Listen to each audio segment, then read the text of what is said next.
So back in the dark ages of the pandemic, when we weren't leaving the house, instead of getting into baking, I took a dive into vintage amplifier repair.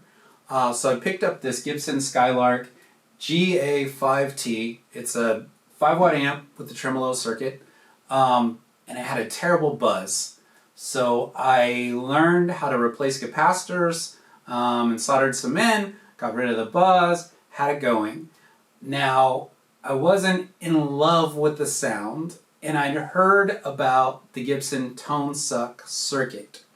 But I have a real problem. If something's working right, I don't want to mess with it because I might destroy it. And then it's not working at all. If something's broken, I'll dive in. But when it's working, I have that real hesitation to break it because it's a possibility.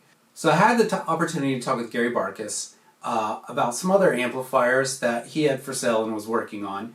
And I asked him if he'd take a look at this one and see if he could make the tone less thin, less like ice picks in your ears, and help me understand the Gibson tone suck circuit that was making it that way.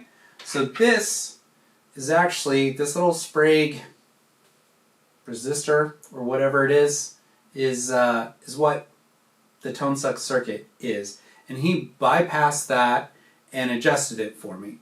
He also went through all the different filter capacitors and things, checked to make sure everything was in spec, replaced one more Sprague Black Beauty that was not within the right specs, and has this amp sounding totally different now.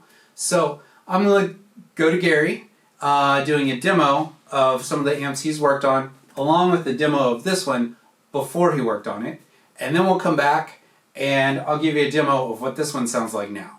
Okay, this is a 1960s, mid-60s Gibson Saturn.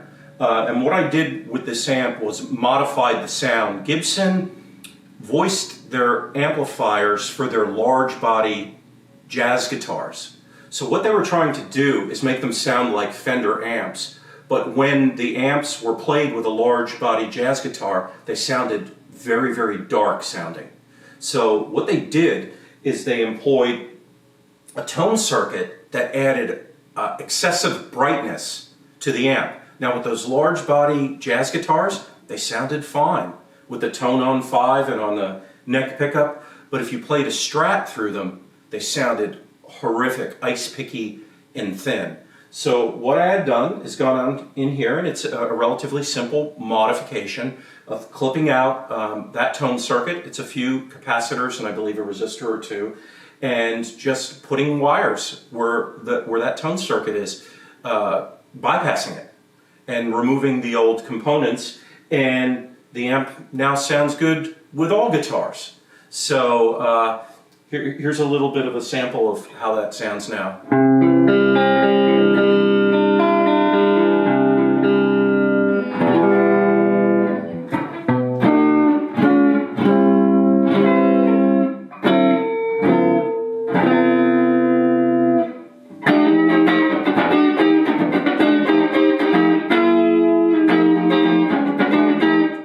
Anyway, it's a nice, full, and rich sound. The amp has tremolo, the amp has reverb, everything works great, and it's night and day difference between the before.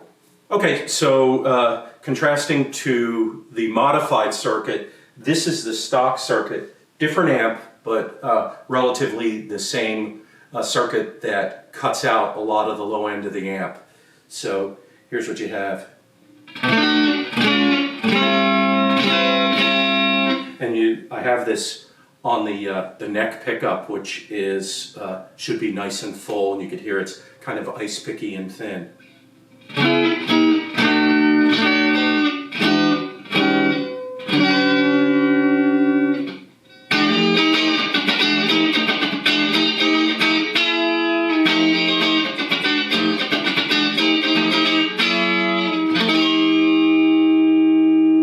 That's it. Can we hear it on the bridge pickup? Yeah. So the bridge pickup, it's virtually unplayable.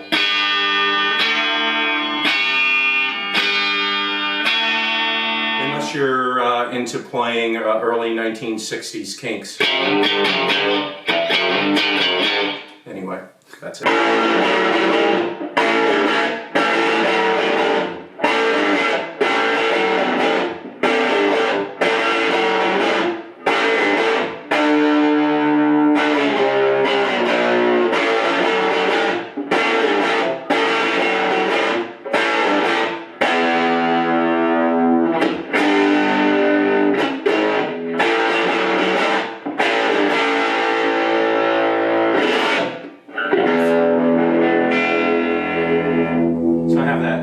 Turned up pretty good, and I was on the bridge. It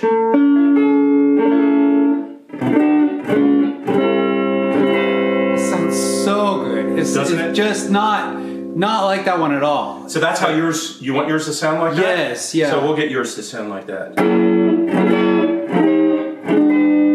you can see the difference with the tone suck circuit out of there and what it was on the same little bit newer Skylark, maybe 4 years newer than this one, but your Skylark still has that circuit in there. This one has it cut out, so it's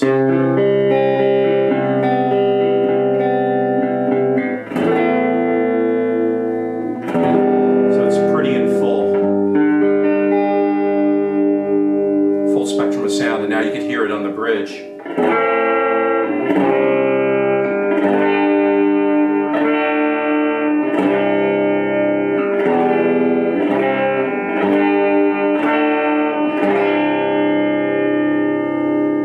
I hope that helps demonstrate the differences. Now that Gary has serviced the amp, to give you the best apples to apples comparison, I'm going to use my Telecaster on the bridge pickup to be the most like his Stratocaster on the bridge pickup. Single coil, you know, should be a little twangy, a little jangly. So here's what you got now.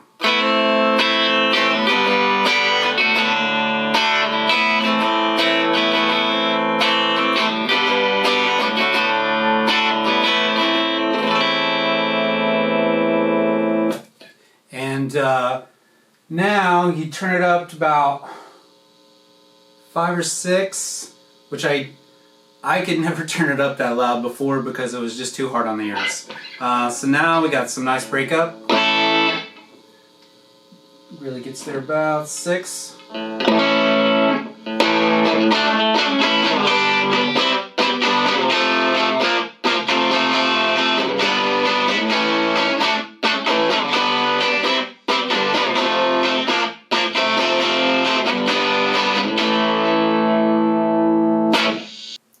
So that's what happens when you remove the Gibson tone suck circuit. It's a fuller sound, less trebly, less icepicky, sounds good with a lot more guitars instead of just the big-bodied Gibsons with humbuckers. And if you got any questions, drop them in the comments and I'll see, if I don't know the answer, I'll see if I can get Gary to answer. Thanks everybody.